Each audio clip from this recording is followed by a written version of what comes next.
Hello, yellow and orange belts. It is Monday. Happy Monday, May 18th. Hope everybody's having a good, or had a good weekend. It was beautiful outside. I hope you had a chance to get outside, play outside a little bit, get some fresh air, maybe even do your martial art training outside. But after a good weekend, always comes the Mondays. The Mondays. Anyway. Okay, so we're back at it, guys. Make sure you guys warm yourselves up. Use the app to get your warm-ups in before we get started. The warm-ups are the very first video on the app. Today we're working hand strikes. We're going to start off with hook punches today. Now, when we do a hook punch, guys, it's very important you understand. When we do a front punch and a back punch, we still hit with these first two knuckles right here. When we do a hook punch, we hit with these two knuckles right here. When we do an uppercut, we hit with these two knuckles right here. So it doesn't matter if the punch is coming out, across, or up, we're still hitting with our first two knuckles right there. So please, no bend in your wrist as we do the hook punches. Now the hook punch is going to come across at head level. And when we do the hook punch, we have to be sure to pivot on the balls of our feet. Otherwise, there's no power. If we do hook punches without pivoting, our arms become wet noodles. So, the front hook punch. From here, the hands start here. The arm opens up just a little bit.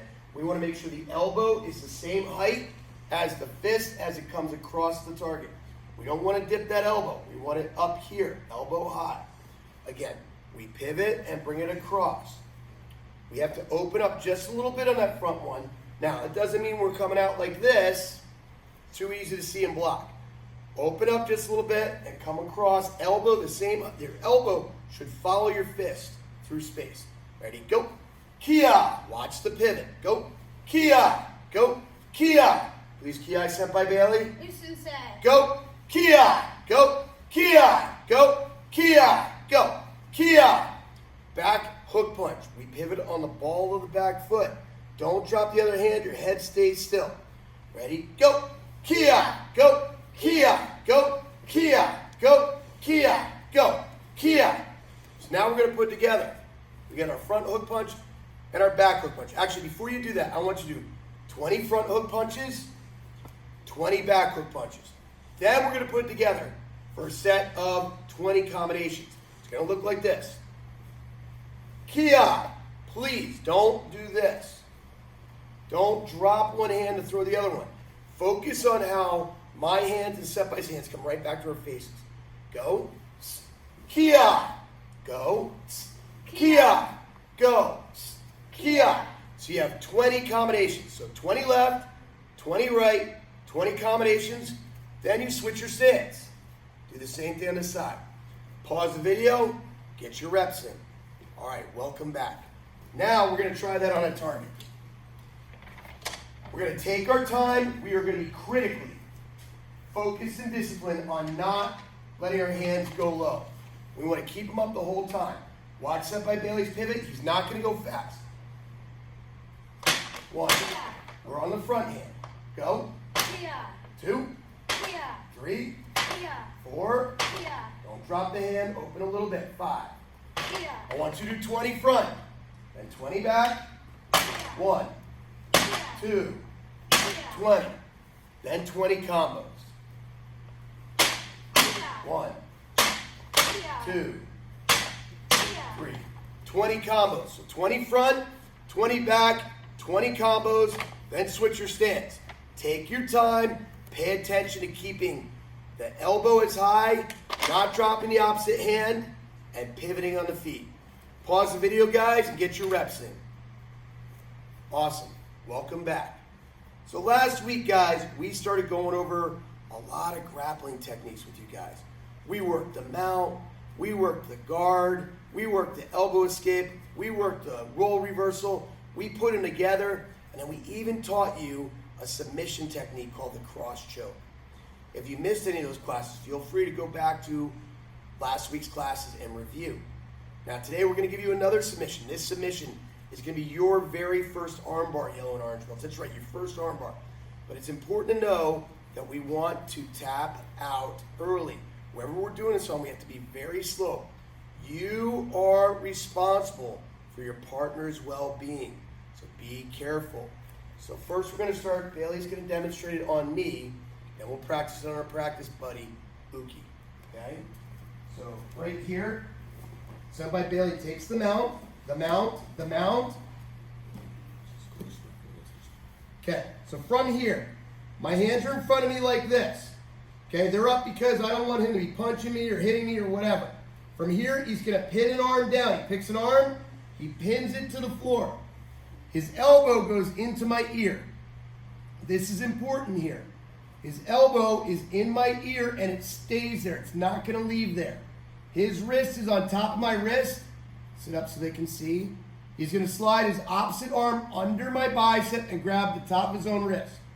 From here, he's going to lift my elbow, my low elbow, but he still has this one on the floor. And he's going to slide my hand along the floor towards his hip. Tap, tap, tap. Now remember, when I feel this, I want to tap him right away to let him know I feel it. Okay, so my arms are here. He pins it down. Okay, he's holding the top of the wrist and the elbows in the ear. He slides his hand, lift your head so they can see. He lifts his hand, slides his hand under the bicep and grabs the top of the wrist. From here, he lifts the elbow, leaves this one on the floor, slides it towards my knee until I tap. Watch from this angle, please. Okay, my hands are here.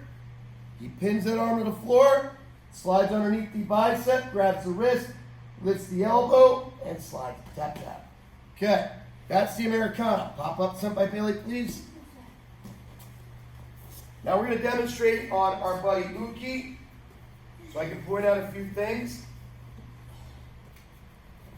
Okay, so lay him down. Okay, so Senpai Bailey has the mount.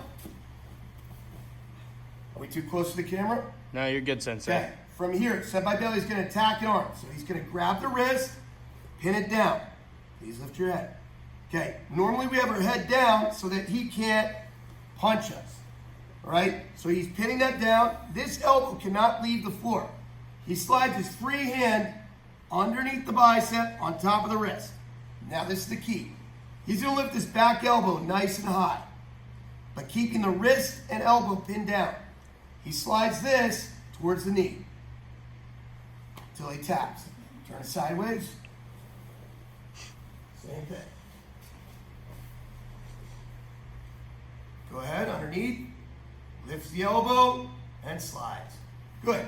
Now, depending on your practice partner, they may have very flexible shoulders and their hand seems like it goes very far back.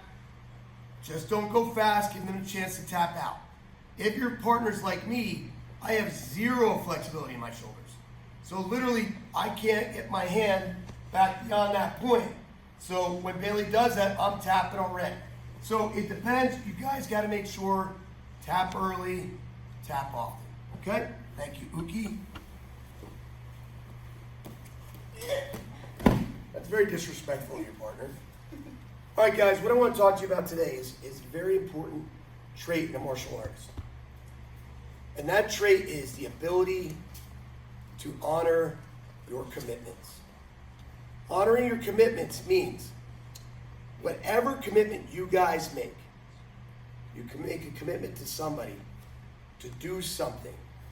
Make sure you honor that commitment. You do that thing without fail. You want to become known as a person that honors commitments, a person that follows through with the things that they say they're going to do. For example, if you tell a friend that you're going to show up at their birthday drive-by, or if you say yes to a birthday drive-by invitation, you make sure you show up. If you say you're going to show up at a birthday party when this is all over, make sure you show up. Don't let somebody down. They're counting on seeing you. Don't change your plans at the last minute because you had a better thing come up, a better opportunity, a better option come up. If you tell Dad, hey, Dad, I'm going to help you pile that wood, stock that wood this weekend, and all of a sudden a friend calls and they want to play Fortnite. Even though playing Fortnite may be more fun than helping Dad, you honor your commitment to help Dad. If you say, I'm gonna go practice lacrosse with my dad, and then your friend calls up and says, hey, I want to go swimming, you want to come swim? You stick with what you already committed, even though a better option may have already come up. It's called honoring your commitments. If you say, if you sign up for a sports team, and I know our sports teams are canceled right now, you sign up for lacrosse or soccer, and you sign up to play, you've made a commitment to that team. That team expects you to be at all your practices. That team expects you. The coaches count on you to be at all the games. And even if you're not a starter, maybe you're on the B team, no matter what, you don't quit. You honor that commitment to that team. You finish what you started. You follow through with what you say. As a martial arts student, you made a commitment to leading edge martial arts. Things changed with this whole situation. We expect you to honor your commitments with us. Just like we made a commitment to you when you signed up to bring you classes Monday through Friday. We made a commitment to teach you classes. Nothing has stopped us. This coronavirus came along, COVID-19 happened, and we are honoring our commitment of bringing these classes to you daily. We expect you to honor your commitments to us. Guys, becoming someone that honors commitments, becoming someone that is known to be reliable and follow through with things is an incredibly important trait. It will earn you tons of respect. People will know they can count on you, and it'll give you opportunity in life. Honor your commitments. Okay, guys. Last week, we ended the week with a little bit of nunchuck fun. We're going to continue with our nunchucks today. Go ahead, Brian. Thank you. So, as always, we want to warm up. We want to make sure we have some space. I like if you guys put on your headgear before we do our nunchuck training. Make sure we hold the nunchucks up at the top, hand in the middle of the body to keep us safe. We're going to practice our twirls to the outside like so. We can twirl it backwards, and we can twirl it forward. We can do it on both our left and our right.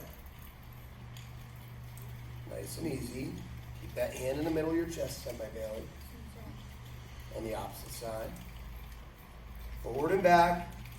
A lot of people, they do one arm and they feel really good about it, and they put it in their other hand, and all of a sudden they feel like it's somebody else's hand, they can't control it. Just takes practice, guys. Just takes practice. It's called being ambidextrous. Okay, good. Now, as we showed you last week, you can practice changing directions by going backwards, over your shoulder, forward, under your elbow. Backwards, over your shoulder, forward, under your elbow. Now, I know it's pretty nice outside when we came in today. If it's nice outside, you might want to find some space in the backyard to do this stuff so you don't knock over any lamps or put a hole in Dad's flat screen TV. Okay, nice and easy. Twirl back over the shoulder, forward under the elbow. Okay? Work that on both sides. Now, we also talked about the figure eights last week. The figure eights become like this, over, under. It's like we're drawing a big letter X in the sky, or number 8 that's laying on its side. It's nice and easy. Over, under, over, under, over, under. Okay? Notice my palm, it's up, it's down, it's up, it's down, it's up, it's down. So when my palm is up, the nunchuck is coming down the middle. When my palm is down, the nunchuck is going, it comes up on the outside and down in the middle. But watch how my palms are rolling over. I said that all wrong, guys. Ignore me. Ignore what I said.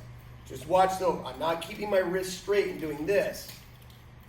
My palm turns up, down, up, down, up, down, up, down. Do it on both sides. Up, down, up, down, up, down. Where's that hand? Side by belly. Kids. Ah, you hear that thud? That's why you wear headgear. Okay, good. Not glad. All right, next trick or drill. From here, I want you to take your nunchuck, tuck the long end under your stinky, smelly armpit, just like this. Okay, so I have it tucked in behind.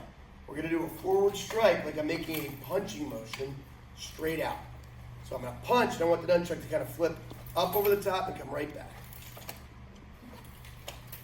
Okay, nice and easy. Keep those hands up. Just like that. Okay? We're not dropping it and flipping it. We're punching, and notice how the nunchuck goes up over the top. Do that with both sides.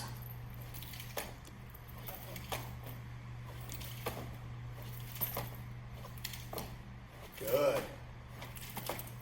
Okay, finally, guys, we can practice starting under our armpit, going right into our figure eights, and catching it.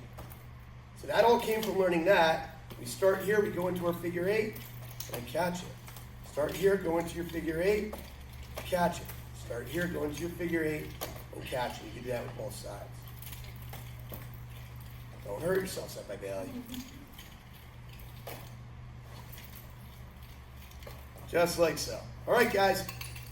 Enjoy your nunchuck training. I would recommend headgear, right, Bailey? Yeah. Go outside if you have space.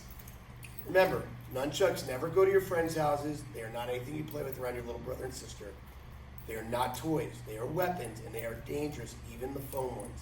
So please be careful. Hope you guys enjoyed your training today. Remember to work your hook punches. Remember to work your Americana armbar. Be careful. Remember to honor your commitments. Honor your commitments. And have some fun with your nunchucks. Thanks for being Lima Strong, guys. And we'll see you online tomorrow. Woos.